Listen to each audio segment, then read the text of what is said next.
Ya mengerikan lah Pak ya, kondisi teologi di Indonesia ini sebenarnya. Di sisi lain seperti Bapak bilang tadi, yang Injili, yang konservatif, banyak yang tidak mengerti Alkitabnya. Di sisi lain yang kaum seberang, liberal, juga berkembang.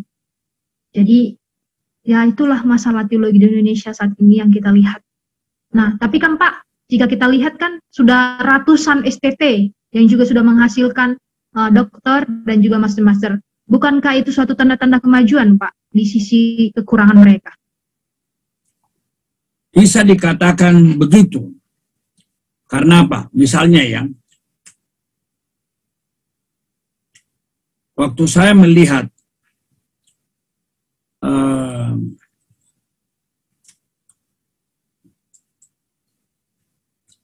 saya tunjukkan ya, waktu saya melihat sekolahnya Bapak itu, ya, sekolahnya Bapak ini,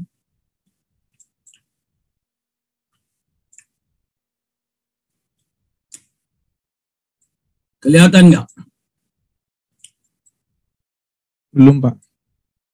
Ini lihat ini. Kelihatan nggak?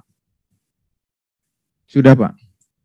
Ya, STT Agapes Jakarta. Blok yang saya. Ini Pak WP itu, lihat ini. Ini di wisuda ini. Kelihatan nggak? Ya. Coba bisa kalian baca nggak ini? Bisa Pak. Dibaca Pak. Ya. Ketua dan pendiri STTA Jakarta, alumni mahasiswa sarjana pada Universitas Samratulangi Manado, memperoleh gelar Master of Divinity di STTII Yogyakarta tahun 1994 dan pada tahun 2003 menyelesaikan program Master of Theology di lembaga yang sama. Tahun 2010 menyelesaikan program studi Doctor of Philosophy in New Testament Theology. Sampai dengan sekarang, di samping sebagai gembala sidang di gereja, juga telah mengabdikan diri dan mengajar di beberapa sekolah tinggi teologi di Jakarta sebagai dosen pada mata kuliah bahasa Yunani, Ibrani, Eskatologi, dan Kristologi Kristen. Buku-buku yang sudah ditulis dan telah dipakai banyak di seluruh STT, baik di dalam maupun di luar Jakarta. 1. Eskatologi Biblika. Dan seterusnya ya, dan seterusnya. Itu dulu ya. Nah sekarang kita lihat lagi, sekarang gini. Jadi mohon maaf Bapak Ibu, terpaksa saya begini untuk mengetahui. Bisa lihat nggak ini? Bisa Pak. Bisa, Pak. Pendeta, doktor, PhD, dan IDN. Dia founder kan? Iya Pak. Tapi lulusan Unserat. Tapi satunya STT Agapes juga. Bagaimana kau menjelaskan ini? Dia founder, tapi dia satu di sekolah yang dibentuknya.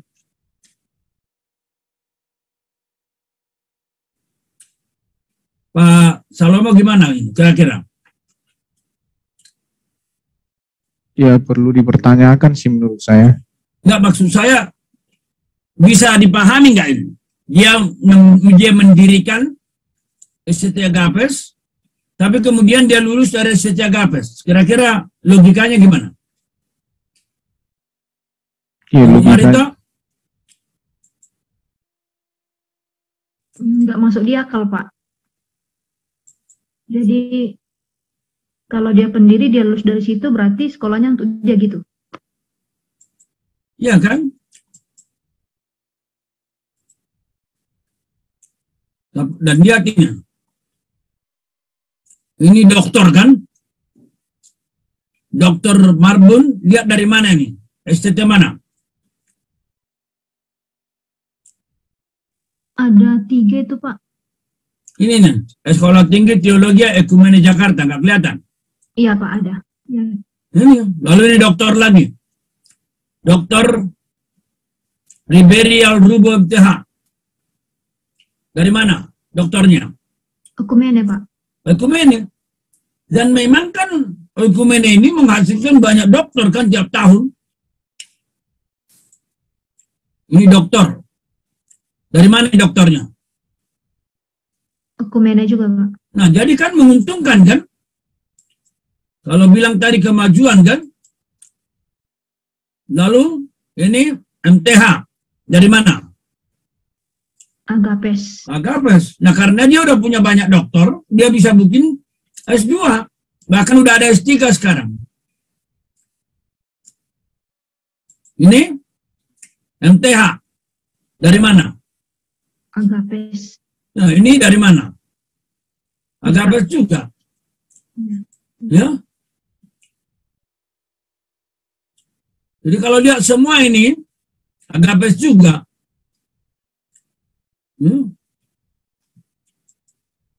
Jadi, dari segi menghasilkan banyak S2, S3, sehingga memenuhi peraturan pemerintah, apalagi dengan cara tertentu, akhirnya cara akreditasi, menguntungkan dong. Makanya tadi Dr. Pangeran bisa jadi ketua DSCT Purwokerto. Nanti bikin lagi sebanyak-banyaknya S2, S3. Bisa di sana. Makanya cari aja STT II di mana-mana ada.